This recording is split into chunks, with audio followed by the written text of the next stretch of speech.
35 मिनिटं झालेली आहेत. कार्यक्रम सुरू आहे युवा तरंग. आणि युवा तरंग या कार्यक्रमात आपण नेहमीच आपल्या युवा म्हणजे तरुण मित्रमैत्रिणींशी संवाद साधत असतो. आजच्या आपल्या कार्यक्रमात आपले असेच एक युवा मित्र आपल्या सोबत आहेत, ज्यांचं नाव आहे रुपेश मुरुडकर. रुपेश, कार्यक्रमामध्ये तुमचं मनापासून स्वागत आहे. अगदी मनापासून धन्यवाद. आणि काय आहे वैशिष्ट्य, आज आपण का गप्पा मारणार आहोत यांच्याशी, ते तुम्हाला सांगायला मला आवडेलच, पण त्यापेक्षा सुद्धा मला ऐकवायला आवडेल. याचं कारण काय आहे ते सांगते. रुपेश, मला वाटतं कार्यक्रमाची सुरुवात आपण तुमच्या मी काय ते सांगतच नाही, ऐकूया आपण आणि त्यांनीच सुरुवात करूया. नक्कीच.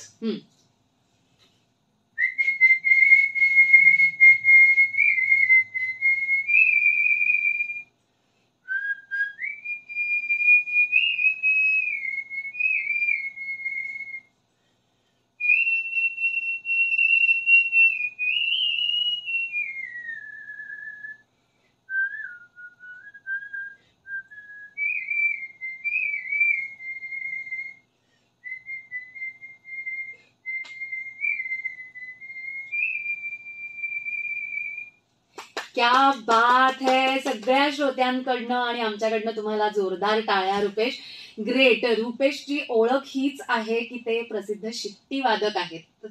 रुपेश, शिट्टी खूप छान, इतनी शक्ती हमें देना दाता हे गाणं ऐकायला मिळालं आम्हाला. आणि आता खरंच मस्त छान वाटलं ऐकून. लाईव्ह ऐकण्यात अजून मजा असते. हो ना. खूप खूप धन्यवाद तुमचे. आणि आपण आज ह्याच विषयी गप्पा मारूया, कारण शिट्टीवरती गाणी वाजवणं ही एक छान कला आहे. खरं तर लहानपणापासून ना असं काही घरांमध्ये असं असतं की शिट्ट्या काय वाजवत बसलाय तुम्ही, शिट्टी वाजवू नका असं काही वेळेला म्हटलं जातं, किंवा नुसतंच काहीतरी टाइमपास या दृष्टीने याकडे बघितलं जातं. पण तरी सुद्धा केवळ शिट्टी वादन तिथेच न थांबता तुम्ही शिट्टीवरती गाणी वाजवायला सुरुवात केली, आणि तुमचा हा शिट्टीवरती गाणी वाजवण्याचा प्रवास आता अल्बम पर्यंत येऊन पोहोचला, किंवा जाहीर कार्यक्रमांपर्यंत येऊन पोहोचला. हा सगळा प्रवास ऐकायला आवडेल. तर पहिली सुरुवात कधीपासून झाली शिट्टी वादनाची, ही शिट्टी आयुष्यात कशी आली? नक्कीच. मी लहान होतो. लहानपणी मी लहान असताना माझे बाबा शेतामध्ये नांगर वगैरे धरताना शिट्टी वाजवायचे. त्यांना प्रचंड छंद होता. म्हणजे कोणतंही काम करत असतील त्यावेळी ते शिट्टीवरती शिट्टी वाजवायचे आणि मग ते कामाला सुरुवात करायचे. आणि हा त्यांना आनंद होता, कारण ते इतक्या सुंदर आणि अगदी मधुरपणे शिट्टी वाजवायचे.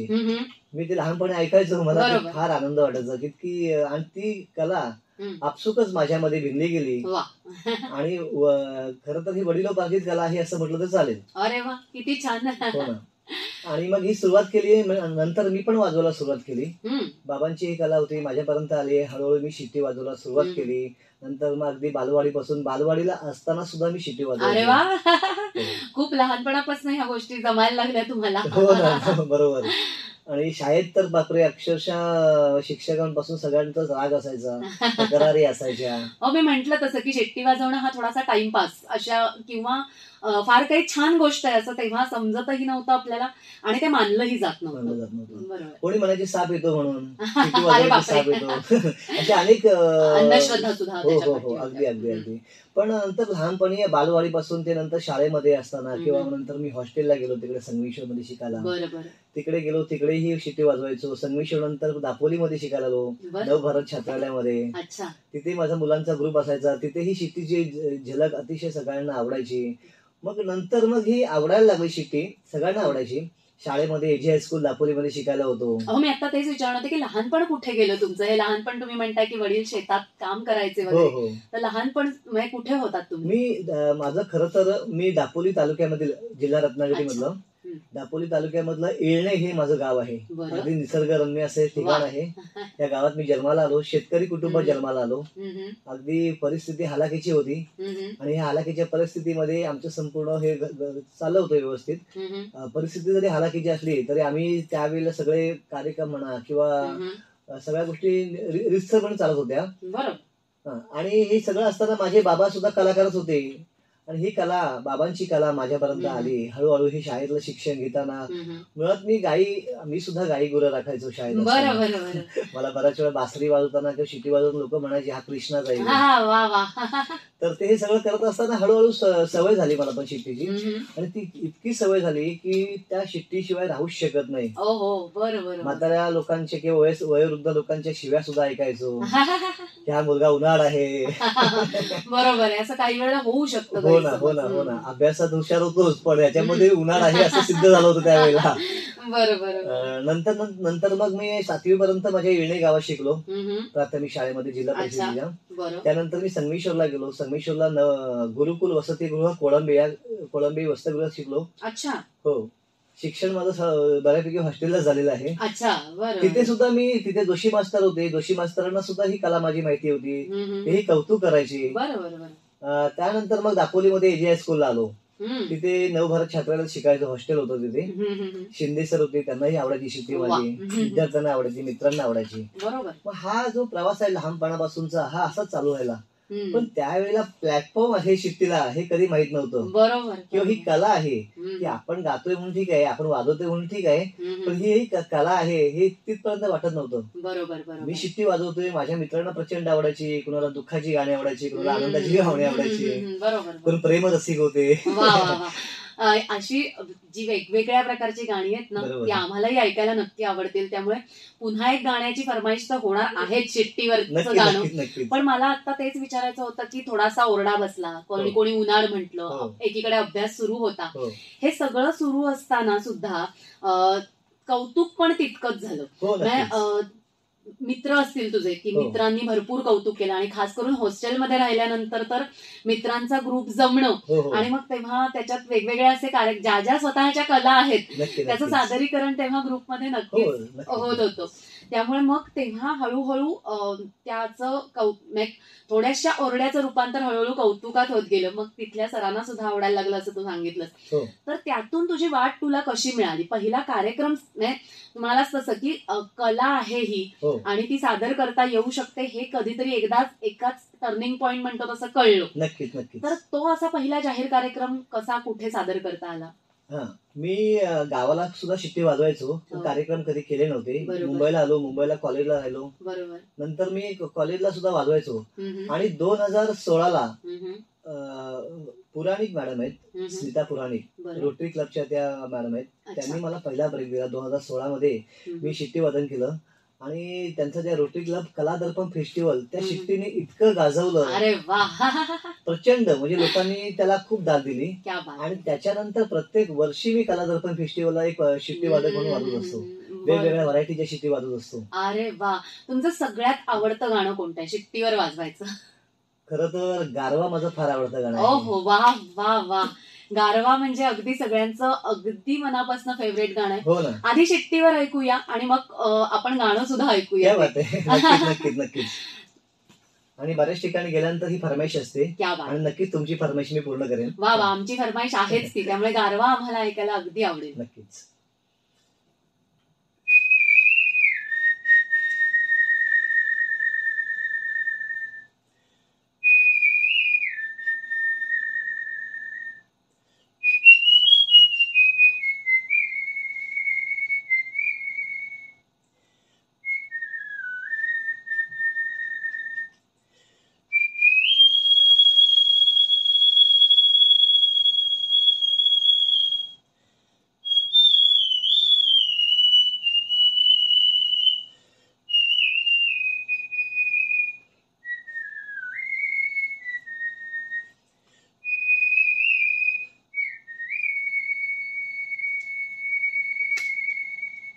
पुन्हा एकदा टाळ्या.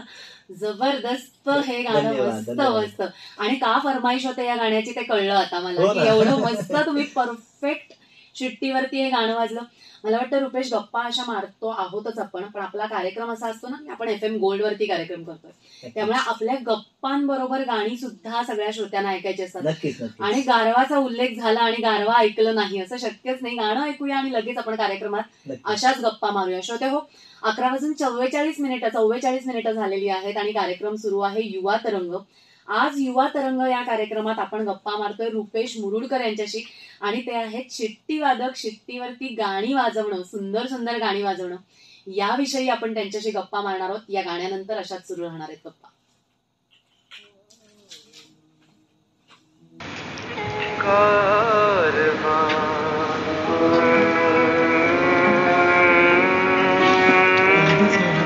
कारवा वाऱ्यावर भिर भिर भिर पारवा नवा नवा प्रेम नभात सांदवा नवा नवा कारवा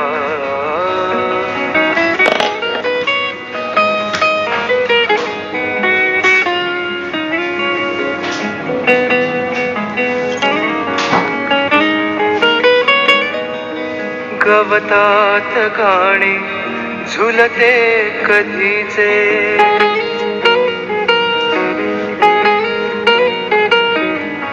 गवतात गाणे झुलते कधीचे गवतात गाणे झुलते कधीचे हिरवे किनारे हिरव्या नदीचे हिरवे किनारे हिरव्या नदीचे पाण्यावर सर सर सर काजवा नवा नवा प्रेम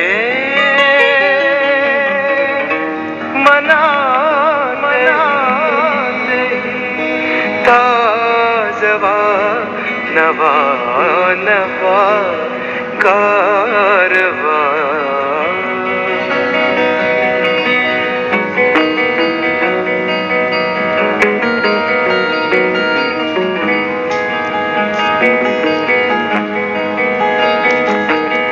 आकाश सारे माळून तारे आता रूपे झालेत वारे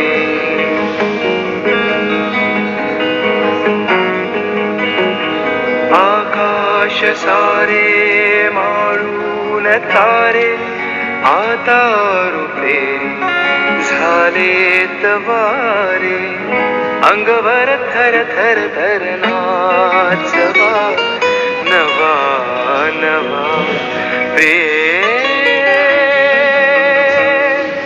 तुझा जसा गोडवा नवा नवा कारवा वाऱ्यावर भिर भिर भिर पार नवा गारवा हे गाणं ऐकल्यानंतर आता पुन्हा आपण गप्पा मारणार आहोत रुपेश याच्याशी आणि आपण बोलतोय ते शिट्टी वादन याविषयी. आणि रुपेश, गारवा सारखं सुंदर गाणं जेव्हा आम्ही ऐकलं तेव्हा माझ्या असं लक्षात आलं की कोणतं गाणं शिट्टीवरती वाजवायचं याची निवड करणं, ते गाणं त्या शिट्टीवरती बसवणं हे काही साधं सोपं काम नाही. तर त्याची मुळात निवड कशी केली जाते आणि तुला कसं सुचतं की हे गाणं वाजवा? कारण त्याच्यासाठी काहीतरी बेसिक संगीताचं ज्ञान असणंही काही वेळेला गरजेचं असतं. तर तसं काही ज्ञान होतं का आणि गाण्याची निवड कशी करतोस? खरं तर संगीताचं ज्ञान लहानपणापासूनच आहे. अरे वा. कारण लहानपणापासून भजनी वारसा वगैरे आहेच. आमचे भजन करायचे किंवा नंतर मग गेली 25 वर्षांनी आमचं घरातलं वातावरण भजनी वातावरण आहे. मस्त. संगीताचं ज्ञान असल्यामुळे आणि गाणी गारवा तर काय जगभर प्रसिद्ध झालेलं आहे ना. गारवाच नाही, आपण इतरही गाण्यांबद्दल बोलून की सगळे कुठलंही गाणं निवडायचं झालं की ते तू कसं निवडतोस? मी कसं आहे, माझी शिट्टी ही माझा शिट्टीचा थ्रो खूप चांगला आहे. ईश्वरी शक्ती आहे म्हणायला लागेल, गॉड गिफ्टच आहे म्हणायला लागेल. कारण हा जेवढी गाणी आता गारव्यामध्ये बघा ना, वर्षे हे पूर्ण वळलेलं आहे. आणि मग अशी गाणी जी असतील तर मी नक्कीच, किंवा मोठी कोळी गीतं असतील ती मी आवर्जून घेतो. कोळी गीतं वगैरे ती मला आवडतात आणि माझ्या काळी चारच्या ह्या स्केल मध्ये छानपैकी बसतात ती गाणी. तर मग कुठलंही असू दे, शास्त्र संगीत असू देत किंवा मग अभंग चांगला जो मनामध्ये जो भिडला, एखादं गाणं मनात भिडलं की ते शिट्टीवरती आपसुकच येतं, त्यात शंकाच नाही. किंवा मी माझं सगळ्यात आवडतं गाणं आहे मागा तो मी पांडुरंगा, हे बऱ्याच ठिकाणी 40-50 ठिकाणी मी सादर केलेलं गाणं आहे. बऱ्याच वेळा लोक मी आलापी सगळं बऱ्याच शिट्टी वादनामध्ये आलापी विशेष आहे. नक्कीच नक्कीच. मी जवळजवळ अर्धा तास आलापी करू शकतो, इतकं मला आवड आहे त्या आलापीची. मग त्यासाठी काही रियाज करावा लागतो वेगळा? हो, रियाज म्हणजे मी सातत्याने शिट्टी वाजवतो, हा एक पहिला मुळात माझा रियाज आहे. आणि ओंकाराचा आधार घेतो. जास्त वेळ श्वास ओढता आणि ओढून सोडणं वगैरे, बरोबर आहे, कारण अर्थातच शिट्टी वादन हे काही सोपं काम नाहीये. हो ना, त्याच्यासाठी तुमचा श्वासावरती नियंत्रण हवं. त्याचबरोबर तुमचा दमसाच टिकायला हवा, ते सुद्धा तितकंच महत्वाचं आहे. हो ना. त्यामुळे रियाज, शिट्टी म्हणजे कोणी ऐकलं तर म्हणेल की काय रियाज काय तर मी शिट्टी वाजवतो, हा रियाज आहे. पण खरंच या मधल्या ज्या जागा असतात छोट्या छोट्या, की कुठे वर सूर आहेत, कुठे खाली सूर आहेत, आलापी आहे, तर ह्या सगळ्यासाठी रियाजही महत्वाचा असतो. आणि बरीच वेगवेगळी गाणी जेव्हा तू वाजवतोस तेव्हा कार्यक्रम करताना तुला जसं तू म्हणालास की मला लोकांची फरमाईश पण येते, पण त्या फरमाईशी बरोबर जसं कौतुक होतं तशी कौतुकाची थाप पुरस्काराच्या माध्यमातून पडली की अजून छान वाटतं. तर वेगवेगळ्या ठिकाणी कार्यक्रम झाले आणि वेगवेगळे पुरस्कार सुद्धा तुला मिळाले, तर त्या पुरस्कारांबद्दलही आम्हाला सांग. नक्कीच. खरं तर मला बरेच पुरस्कार मिळाले. सह्याद्री दूरदर्शन वाहिनीवरती मुलाखत झाली, त्याच्यानंतर मी मात्र महाराष्ट्राच्या घराघरात पोहोचलो. अनेकांचे फोन आले, एक ओळख वाढली. नंतर मग माझ्या आयुष्यामध्ये एक अशी माई आली माझी, सोनाली जगताप मॅडम आहेत. माझ्या ऑफिसचे एक सर होते, मंगेश पंडित सर, त्यांच्या मिसेसच्या म्हणजे अस्मिता पंडित त्यांच्या ओळखीने त्यांची ओळख झाली होती. त्यांनी मला जो सपोर्ट केला, म्हणजे सहकार्य केलं, त्याच्यानंतर मी महाराष्ट्रातल्या अनेक जिल्ह्यांमध्ये जाऊन प्रमुख पाहुणं म्हणून मला संधी मिळाली आणि अनेक आंतरराष्ट्रीय पुरस्कार मिळाले, राज्यस्तरीय पुरस्कार मिळाले, बरेचसे पुरस्कार मिळाले. आंतरराष्ट्रीय पुरस्कारावरनं आठवण झाली की आंतरराष्ट्रीय शिट्टीवादनाची स्पर्धा सुद्धा होती आणि त्यात सुद्धा मला वाटतं बक्षीस मिळालं होतं. त्याचा उल्लेख राहिलाच की, सांग ना आम्हाला त्या स्पर्धेबद्दल. हो, नक्कीच. 3 मे 2024 पुण्यामध्ये डॉक्टर मधुसूदन घाणेकर सरांनी एक स्पर्धा ठेवली होती. खूप स्पर्धक होते. अमेरिकेतून उषाताई फाल्गुने, दीपक सर फाल्गुने हे परीक्षक वगैरे आले होते आणि या स्पर्धेसाठी माझी निवड झाली होती आणि या स्पर्धेमध्ये मी आंतरराष्ट्रीय शिट्टीवादन स्पर्धेत पहिला आलो. क्या बात है, अगदी अभिनंदन त्यासाठी. खूप धन्यवाद. मस्त. आणि त्यावेळी सुद्धा शिट्टी वाजवत असताना परीक्षकांच्या अंगावरती काटे आले, हे मला ऐकायला मिळालं. क्या बात है.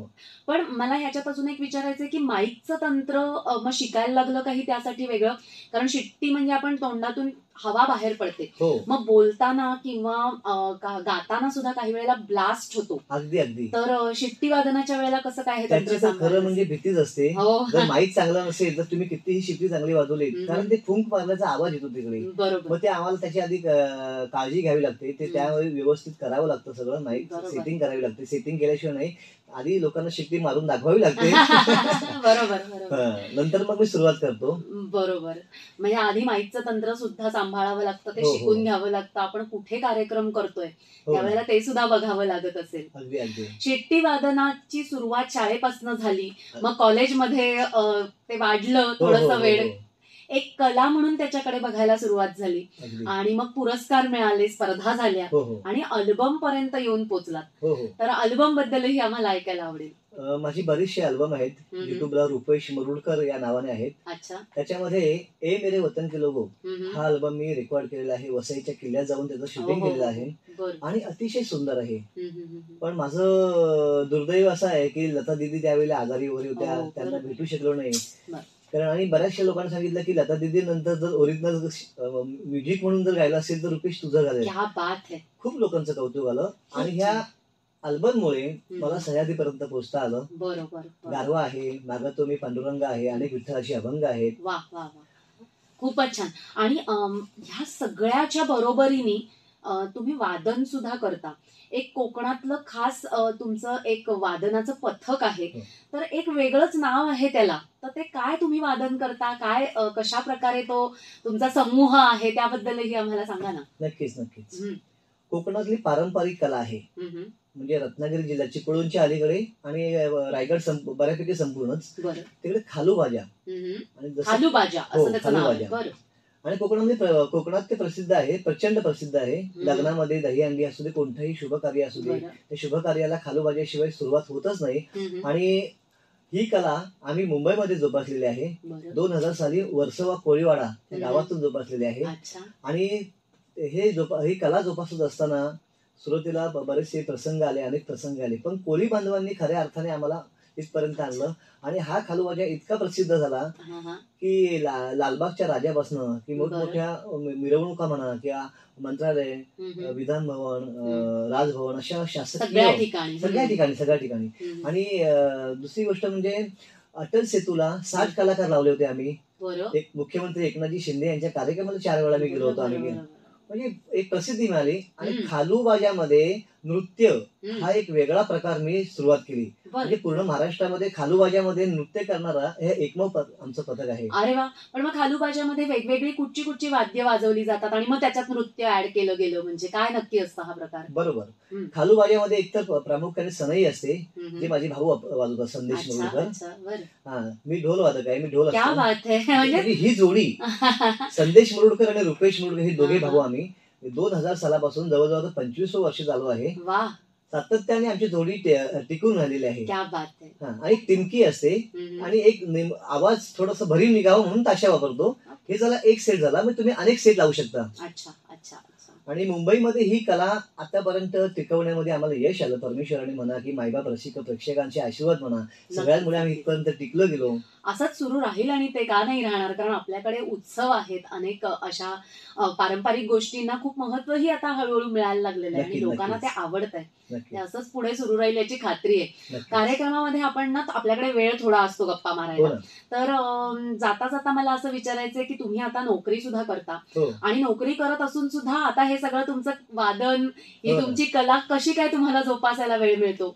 खरं तर शनिवार रविवार सुट्टी असते किंवा संध्याकाळी 6ला सुटल्यानंतर कार्यक्रम वगैरे असतात आणि त्याच्यामुळे मला हे साध्य होतं. पण नंतर मग घरी प्रॅक्टिस करणं वगैरे वेळ मिळतो का तुम्हाला? हो, मिळतो. आणि माझा मुलगा छोटा आहे, वय 6 वर्षाचा मुलगा आहे. 2 वर्षाचा असल्यापासून त्याने शिट्टी वादन त्याला आता जमायला लागलं. पण खालूबाजा हा त्याच्या वयाच्या दुसऱ्या वर्षी त्याने सुरुवात केली. 2019ला युट्यूबला त्याचा मी पहिला व्हिडिओ टाकलेला आहे. म्हणजे तुमच्याकडे परंपरागतच हे दिसतंय. तुमच्या वडिलांपासून सुरुवात झाली, वडिलांनी शिट्टी वाजवण्याचा गाणी त्याच्यावरती, तर तुमच्यापर्यंत ते आलं आणि आता पुढे ही कला अशीच सुरू राहणार आहे याची नक्की खात्री आहे. म्हणजे तोही आता हळूहळू शिट्टीवरती गाणी वाजवणं आणि पुढे वेगवेगळी वाद्य वाजवणं, हे खरंच कमाल आहे की केवळ शिट्टीवर गाणी नाही तर इतरही वाद्य तुम्ही वाजवता. कार्यक्रमाची सांगता करत असताना आणि सांगता करायच्या आधी एकतर तुम्हाला शुभेच्छा द्यायच्या आहेत की असंच ही तुमची कला तुम्ही जोपासत राहा. तुमची ही जी काही परंपरा आहे कोकणातलं, तुम्ही जे वाद्य वाजवता तीही तुम्ही अशा प्रकारे जोपासत राहा आणि खूप असे छान छान कार्यक्रम तुम्हाला मिळत राहोत. नक्कीच. आता इथपर्यंत पोहोचलोय. हा प्रवास खूप छान झालेला आहे आणि आता लवकरच आम्ही परदेशामध्ये आमचं संपूर्ण जवळजवळ 15 जण, माझी इच्छा आहे की 15 जणांचा पूर्ण 15 ते 20 जणांचा ग्रुप घेऊन मलेशियात किंवा इतर ठिकाणी आम्ही सादरीकरण करावं अशी माझी स्वप्न आहे आणि ते स्वप्न लवकरच पूर्ण होईल असं मी मायबाप रसिक प्रेक्षकांना नक्की आवाहन करतो. अगदी सगळ्या रसिक जे आपले श्रोते ऐकतायत त्यांचे सगळ्यांचे म्हणजे चांगल्या शुभेच्छा ज्या आहेत त्या तुमच्या पाठीशी आहेतच. शुभेच्छा देतो आणि तुम्हाला ऑल द बेस्ट सुद्धा, कारण तुम्हाला जर असं पुढे जाऊन मोठा कार्यक्रम करायचा असेल तर त्यासाठी खूप खूप शुभेच्छा. आणि कार्यक्रमाची सांगता जेव्हा आपण करू तेव्हा तुमच्या शिट्टी वादनानेच करूया आपण. तर कोणतं गाणं तुम्ही एक छानसं एखादं भक्तिगीत जरी तुम्ही आवडीचं किंवा कोणतंही तुमच्या आवडीचं आमच्या सगळ्या श्रोत्यांना ऐकायला आवडेल असं एक गाण्याने सांगता करूया. आपण आकाशवाणीवरती मला बोलावलं, माझी मुलाखत घेतली दीप्तीताई, खरंच दीप्तीताई लेले आपण अगदीच मनापासून धन्यवाद. आणि मी आता लगेच एक मागवतो मी पांडुरंगा हा अभंग घेतो जो माझा आवडता आहे. जरूर जरूर.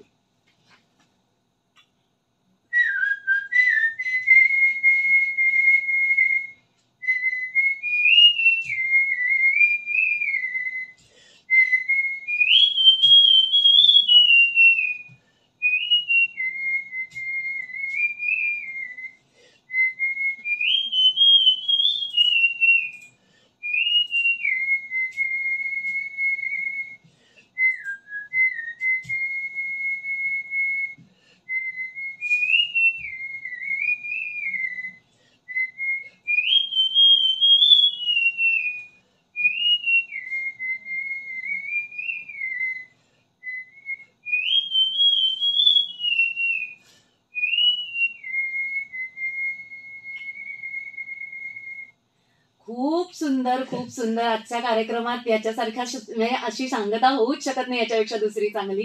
रुपेश, तुम्ही इथे आलात आणि आमच्याशी गप्पा मारल्यात, तुमच्या शिट्टी वादनाने आम्हाला खूप आनंद दिलात आणि तुमच्या सगळ्या पुढच्या प्रवासासाठी तुम्हाला शुभेच्छा देते. आपण आता कार्यक्रमात मात्र वेळ संपत आल्यामुळे आपल्याला इथेच थांबावं लागलं. मनापासून धन्यवाद. खूप खूप धन्यवाद. खूप खूप धन्यवाद. श्रोते, आपण आता गप्पा मारत होतो रुपेश मुरुडकर, शिट्टी वादक रुपेश मुरुडकर यांच्याशी. आणि आजच्या आपल्या युवा तरंग कार्यक्रमात खास हा विशेष एक कार्यक्रम आपल्यासाठी होता की शिट्टी वादन, त्याच्यावरची सुंदर सुंदर गाणी आपल्याला ऐकायला मिळाली. पण आता मात्र वेळ झालेली आहे, 12 वाजलेले आहेत. त्यामुळे युवा तरंग या कार्यक्रमात आपण इथेच थांबतोय. लगेचच भेटूया, कुठेही जाऊ नका. ऐकत रहा 100.1 मेगाहर्ट्ज आकाशवाणी मुंबई केंद्राची FM गोल्ड वाहिनी. लगेच भेटूया आपल्या पुढच्या रंजक सफर या कार्यक्रमात. Yes, thank you so much.